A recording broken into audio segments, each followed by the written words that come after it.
తత్వం అనేది కొన్ని విషయాల పట్ల డిపెండెంట్‌గా ఉంటుందండి. ఒకటి ఐడెంటిటీ.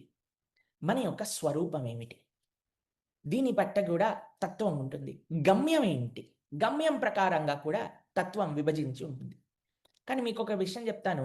దుఃఖం అనేది కొంతమంది నా యొక్క స్వరూపం ఏంటండి? స్వరూపం ఏంటండి? అని ఆలోచించరేమో అండి.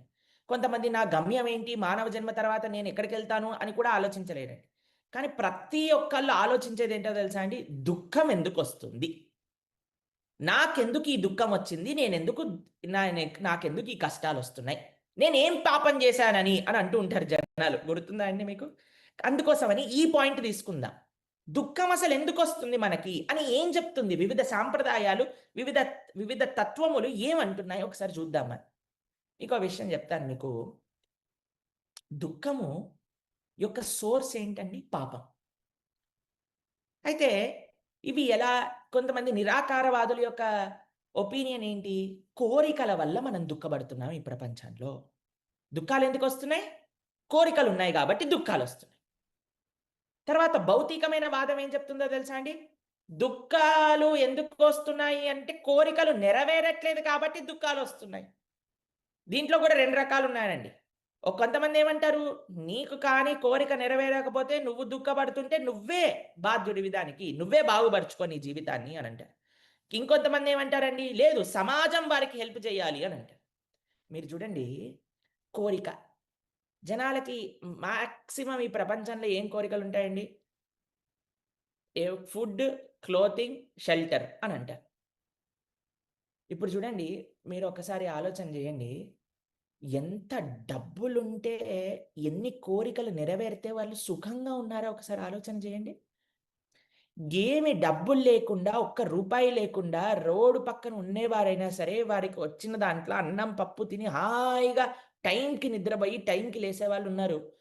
కొన్ని కోట్ల ఆస్తులు కలిగిన వారు గుప్పడు మాత్రలు మింగితే కానీ డైజెషన్ అవ్వక, గుప్పడు మాత్రలు మింగితే కానీ నిద్ర రాక, గుప్పడు మాత్రలు మింగితే కానీ ఆ యాంగ్జైటీ, డిప్రెషన్ నుంచి బయటికి రాక ఉన్నవారున్నారండి. కాబట్టి కేవలం భౌతికమైన కోరికలు నెరవేరితే మనం ఆనందంగా ఉంటామని చెప్పలేమండి. కానీ భక్తి సాంప్రదాయం ఏమంటుంది అంటే, ఈ ప్రపంచంలో ఎందుకు నీకు బాధలొస్తుంది అనంటే, తప్పుడు కోరికల వల్ల వస్తుంది బాధ. సరియైన కోరికలని అడగటం లేకపోవటం వల్ల నీకు బాధొస్తుంది అని భక్తి సాంప్రదాయం చెప్తుంది. ఇక్కడ మీరు చూసారనుకోండి, ఒక ఎగ్జాంపుల్ చెప్తాను. ఎవరికైనా కొద్దిగా బ్యాక్ పెయినో, ఆర్థరైటిసో ఇలాంటి ప్రాబ్లమ్ ఉన్నప్పుడు ఏమవుతుందంటే అండి, చెయ్యి కానీ ఇలా జరిపామనుకోండి, లేదా నడుము గాని ఇలా ఇలా ఊపామనుకోండి, అప్పుడు బాగా నొప్పేస్తదండి. అప్పుడు ఊపకుండా మీరు ఒకటే దగ్గర కూర్చున్నారనుకోండి ఇలా, చెయ్యిని కూడా కదపకుండా ఉన్నారనుకోండి, ప్రాబ్లమ్ ఉండదు. కాబట్టి కొంతమంది ఏమనుకుంటారు, ఏం చేయకపోతే ఏం ప్రాబ్లమ్ ఉండదు. కాబట్టి ఏమీ లేదు, ఏమీ ప్రాబ్లమ్ లేదు అనంటారు. కానీ ఎంతసేపండి చేతులు, కాళ్ళు కదపకుండా కూర్చోవచ్చు? కూర్చోలేం గదా! ఏదో ఒక పని చేయాలి గదా! భక్తి సాంప్రదాయం ఏమంటుందంటే, అయ్యా డిసీజ్‌ని ఆన్సర్ చెయ్యి. నీకు ఆర్థరైటిస్ ఉంటే దాన్ని ట్రీట్ చెయ్యి. నడుము నొప్పుంటే దాన్ని బాగు జేసుకో. అప్పుడు నువ్వు ఆనందంగా ఉంటావు. కదిలినా ప్రాబ్లమ్ లేదు. ఇది భక్తి సాంప్రదాయం చెప్పేది. కాబట్టి ఇది మనం అర్థం జేసుకోవాల్సిన విషయం.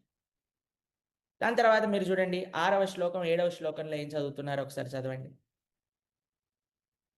ये तु सर्वाणि कर्माणि मयि सन्न्यस्य मत्पराः अनन्येनैव योगेन मां ध्यायन्त उपासते तेषामहं समुद्धर्ता मृत्युसंसारसागरात् भवामि न चिरात् पार्थ మయ్యావేశితచేతసాం. కానీ ఓ పార్థ, తమ సమస్త కర్మలను నాకే సమర్పించి గతి తప్పకుండా నాకే భక్తులై భక్తియుత సేవలో నెలకొని తమ మనస్సును నాపైననే సంలగ్నము చేసి నిరంతరం నన్ను ధ్యానిస్తూ అర్చించే వారికి నేను జన్మ మృత్యు సాగరం నుండి శీఘ్రమే రక్షించేవాడిని అవుతాను.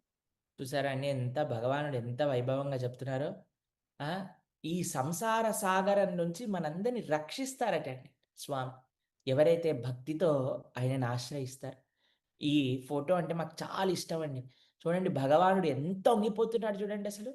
ఎంత వంగిపోయి ఈ జీవుడిని రక్షించడానికి ప్రయత్నం చేస్తున్నాడు భగవానుడు ఒకసారి చూడండి అసలు.